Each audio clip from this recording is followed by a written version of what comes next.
శ్రీ రమ సహిత సత్యనారాయణ స్వామి మరియు శ్రీ అభయాంజనేయ స్వామి దేవాలయ కమిటీ ఆధ్వర్యంలో నూతనంగా ఎన్నికైన 46వ డివిజన్ కార్పొరేటర్ మల్లికార్జున రాజేందర్, 47వ డివిజన్ కార్పొరేటర్ గాజ రమ శివరాంలను ఆలయ అన్నదాన భవనంలో ఘనంగా సన్మానించారు.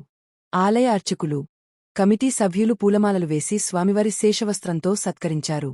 దేవాలయ అభివృద్ధికి సహకరించాలని కమిటీ సభ్యులు కోరగా, కార్పొరేటర్లు ప్రజలకు మరియు ఆలయ కమిటీకి కృతజ్ఞతలు తెలియజేస్తూ దేవాలయాన్ని ఆదర్శ క్షేత్రంగా అభివృద్ధి చేయడానికి పూర్తి సహకారం అందిస్తామని హామీ ఇచ్చారు. ఈ సందర్భంగా గాజ రమ శివరాంను దేవాలయ కమిటీ ప్రత్యేక ఆహ్వానితులుగా నియమించారు. కార్యక్రమంలో కమిటీ సభ్యులు, అర్చకులు, భక్తులు మరియు స్థానిక నాయకులు పాల్గొన్నారు.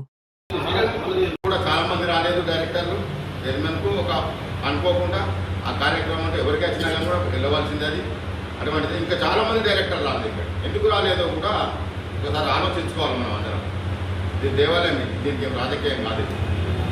గౌరవంగా కొత్తగా కార్పొరేటర్ అయింది కాబట్టి మనం గౌరవించుకున్నాము. ముందే రేపే ఇది ఇవ్వాలి కాబట్టి రేపు ఒక పండుగ ఉంది, దాని తర్వాత మళ్ళీ ఒక పెద్ద పండుగ.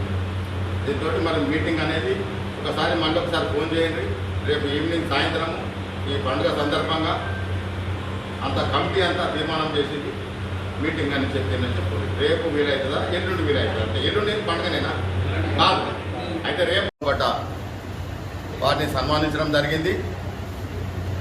ఆనవాయితీగా ఇక్కడ స్థానిక కార్పొరేటరే ప్రత్యేక ఆహ్వానితులుగా కూడా చేర్చుకోబడ్డది.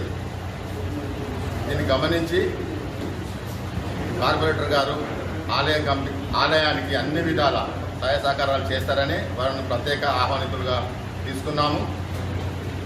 రేపు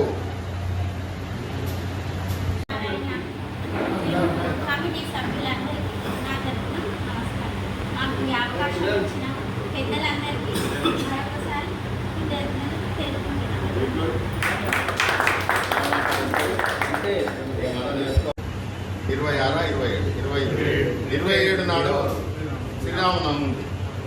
దానికి ఒక ప్రత్యేకమైన కమిటీ మొదలు వేసుకుందాము.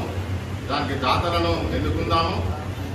ఎప్పుడు జరిగినట్టుగా బ్రహ్మాండంగా భక్తులు మెచ్చతట్టుగా మన ప్రత్యేకంగా వారి ఉత్సాహంతో ఇష్టంగా పనిచేయాలని చెప్పి ఆలయానికి చెప్పి నేను కోరుకుంటున్నా.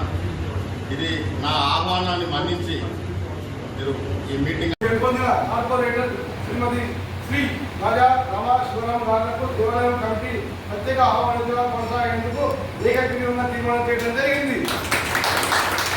ఈ కార్యక్రమం వరకు ప్రత్యేక ఆహ్వానితులుగా కొనసాగుతారు.